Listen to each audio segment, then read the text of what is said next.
Hello students, welcome to my channel. This is Roshan sir Max. चलिए my dear students, very important paragraph writing करेंगे हम 5 marks के लिए, और अननोन पैराग्राफ 10 मार्क्स के लिए रहेगा। तो पहले आपको देखेंगे हम ये 5 मार्क्स के लिए उपवाचकम से नॉन डिटेल से लास्ट पार्ट के 4 लेसन में से पहला लेसन हमसा एवरिदी हु इज स्वैन, इस लेसन से हम देखेंगे इंपॉर्टेंट। यहाँ पर एक पैराग्राफ दे रखा है, इसके कुछ क्वेश्चंस दे रखा है, देखेंगे। పూర్వం కపిలావస్తు నగరాన్ని शुद्धोधनुడు అనే రాజు పరిపాలించేవాడు। पूर्वम अने पुराने ज़माने में कपिलावस्तु शहर को शुद्धोधनुడు बोलने वाला एक राजा परिपालिंచేవాడు, रियासत करता था। अतनी कोडुकु गौतमुడు, उसके बेटे का नाम था गौतमुడు। अतనికి సిద్ధార్థుడు అనే పేరు కూడా ఉన్నది, उनको एक और नाम था సిద్ధార్థుడు। गौतमुడు చిన్నతనం నుండి పెద్దల మీద గౌరవం, और गौतमुడు को बचपन से ही बड़ों पे रेस्पेक्ट, भूतादया मतलब रहम, वंटी जैसे सुगुणालु अच्छे गुण पेरिगाड़, गुणों के साथ इन्हों बड़े हुए हैं। देवदत्तुడు अतनी चिन्ननाटी मित्रुడు, देवदत्तुడు उनके बचपन का फ्रेंड था। ठीक है, यहाँ पर अब देखिए गौतमुడు की उन्ना मरोका पेरू, गौतमुడు का एक और नाम क्या था आपको पता है? गौतमुడు का एक और नाम था सिद्धार्थुడు। यहाँ पर ये फर्स्ट एक और नाम। ठीक है, गौतमुడి तंड्री और इनके फादर का नाम क्या था? ये शुद्धोधनुడు, ये फादर है शुद्धोधनुడు। शुद्धोधनुడు ये नगरानी के राजू। शुद्धोधनुడు किस शहर का राजा था? यहाँ कपिलावस्तु, ये कपिलावस्तु। भूतादया अंटे एमिटी, भूतादया अंटे, भूतादया का मतलब यहाँ पे का मतलब क्या है पूछ रहे हो। तो भूतादया मतलब दूसरों पे रहम करना, इतरुलपై गौरवम ఉండటం, ये भी आप लिख सकते हैं। देवदत्तुడు ఎవరి చిన్ననాటి మిత్రుడు? देवदत्तुడు किसके बचपन का दोस्त था? तो आप लिख सकते हैं सिद्धार्थुడు के, यहाँ पर या गौतमुడు के आप लिख सकते हैं, गौतमुनि, इस तरह आप लिख सकते हैं। ठीक है, चलिए एक और एक है, देखिए हमें यहाँ पर आपको क्या करना है, 5 क्वेश्चंस बनाना है आपको। क्या देखा है? ఒకనాడు వాళ్ళిద్దరూ नदी తీరానికి పోయారు, एक दिन वो लोग नदी के किनारे पे गए थे। तो यहाँ पर पहला क्वेश्चन बन गया आपको, వాళ్ళిద్దరూ ఎక్కడికి వెళ్ళారు, वो दोनों कहाँ गए थे, इस तरह आप लिख सकते हैं पहला क्वेश्चन। అక్కడ ఆకాశంలో హాయిగా ఎగిరే హంసలను देवदत्तुడు చూశాడు, वहाँ पर आराम से आसमान में उड़ते हुए हंस को देवदत्तुడు देखा है। तो यहाँ पर आप लिख सकते हैं देवदत्तुడు। दूसरा क्वेश्चन, देवदत्तुడు అక్కడ ఏమి చూశాడు, क्या देखा उधर, आप लिख सकते हैं ఏమి చూశాడు, इस तरह आप इसको क्वेश्चन लिख सकते हैं।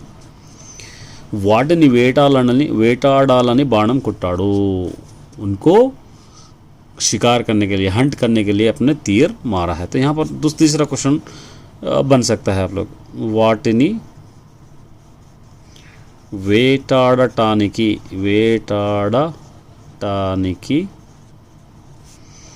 ఏమి కొట్టాడు, वो लोगों को शिकार करने के लिए क्या मारा है। ठीक है, ये आप लिख सकते हैं। ఆ బాణం ఒక హంసకు తగిలి గిలగిలా కొట్టుకుంటూ गौतम ముందు పడ్డది, वो एक तीर हंस को लगकर गिरा फिरते हुए गौतमुడు के सामने गिरी। तो यहाँ पर आप एक क्वेश्चन लिख सकते हैं, बाणम देनिकी ताकिंदी, आप लिख सकते हैं तीर किसको लगा, बाणम देनिकी ताकिंदी, इस तरह आप एक क्वेश्चन आप लिख सकते हैं।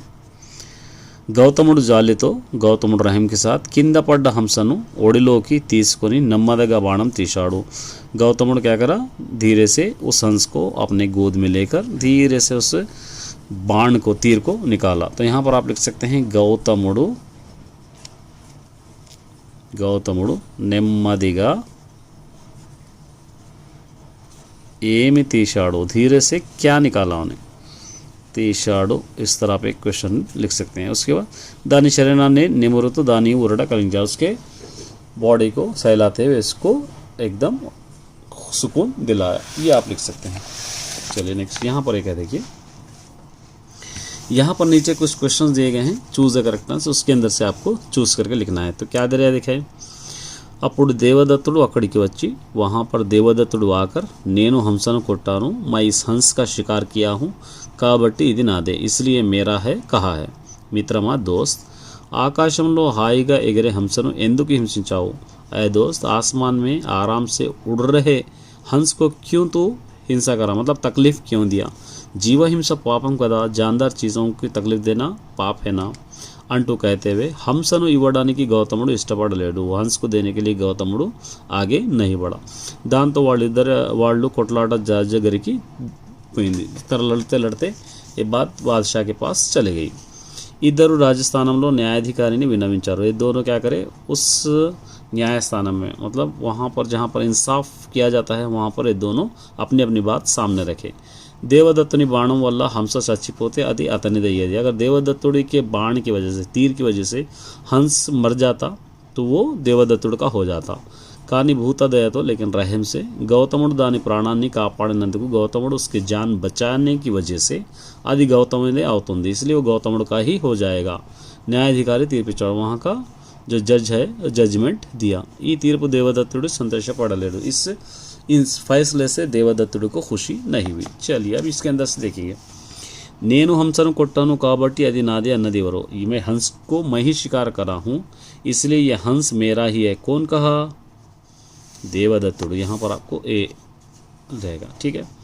జీవులను హింసించడం అనే అర్థం अच्छे पदम, जानदार चीज़ों के हिंसा मतलब वो लोगों को तकलीफ नहीं देना, तो इसका मीनिंग क्या है? जीव हिंसा मतलब जीव हिंसडम अनि अर्थम, तो यहाँ पर क्या है?